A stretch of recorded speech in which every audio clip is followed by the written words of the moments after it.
Hello साथीहरू, यहाँलाई मेरो युट्युब च्यानलमा स्वागत छ। आज म च्याउको छैलाको रेसिपी बनाउन जाँदैछु। सुरुमा मैले च्याउलाई लिएँ, यसलाई पखाल्नको लागि मैले यसरी च्याउ च्यातेँ। त्यसपछि मैले बेसार पानीबाट पखालेँ। यसरी पखाल्दाखेरि च्याउ एकदम राम्रो हुन्छ। त्यसपछि मैले त्यही प्यानमा एउटा थोरै तेल हालेँ। तेल चाहिँ धेरै हाल्नु पर्दैन, किनभने यो च्याउको एमाउन्ट एकदमै थोरै भएर जान्छ फ्राई गर्दाखेरि।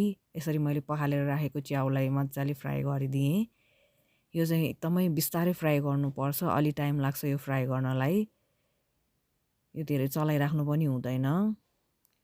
अब फ्राई गर्दै जाँदाखेरि यतिको भयो, पछि यसको एमाउन्ट अझै घट्दै जान्छ। अब घटेर यो यति भयो। मैले अघिको भरि च्याउ लिएको थिएँ।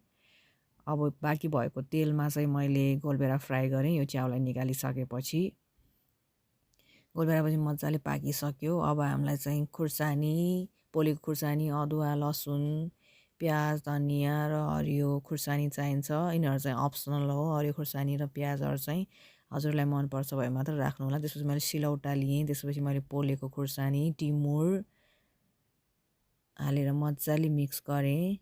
सिलौटामा थिचेँ। मलाई चाहिँ मिक्सरमा भन्दा सिलौटामा थिचेको एकदमै मनपर्छ। अदुवा लसुनको पेस्ट यत्तिको भइसकेपछि अब मैले अघि फ्राई गरेर राखेको गोलभेडालाई पनि राखेर पेस्ट बनाएँ।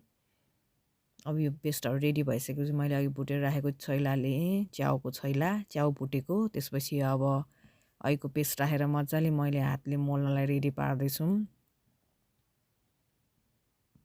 यसमा स्वादअनुसार नुन, जिराको धुलो, हिङ राख्ने। हिङ र तिमुरको धुलोहरू चाहिँ एकदम अप्सनल हो। हजुरलाई मनपर्छ भए मात्र राख्नु होला, नत्र नराख्नु भए पनि हुन्छ।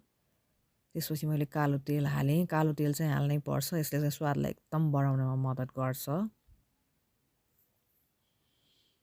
अघि यो चप गरेको सबै मैले प्याज, लसुन, धनियाँ, हरियो खुर्सानीलाई हालेँ। मैले अघि पनि भने यिनीहरू चाहिँ अप्सनल हो। हजुरलाई मनपर्छ भए मात्र हाल्नु होला, नत्र चाहिँ नहाल्नु होला। नत्र चाहिँ पेस्ट मात्र हालेर पनि हजुरहरूले मिक्स गरेर खान सक्नुहुनेछ। अब मैले सबै थोक हालेर मजाले चलाएँ। हेर्नुहोस् त यो कति मिठो देखेको मात्र होइन, यो खाँदाखेरि पनि साँच्चैकै मिठो भएको थियो। हजुर पनि यसरी नै ट्राई गरेर खानुहोला। यो एकदमै सिम्पल घरमै भएको सामग्रीहरूबाट बनाउन सकिन्छ। यसमा एक्स्ट्रा मसलाहरू केही पनि लाग्दैन।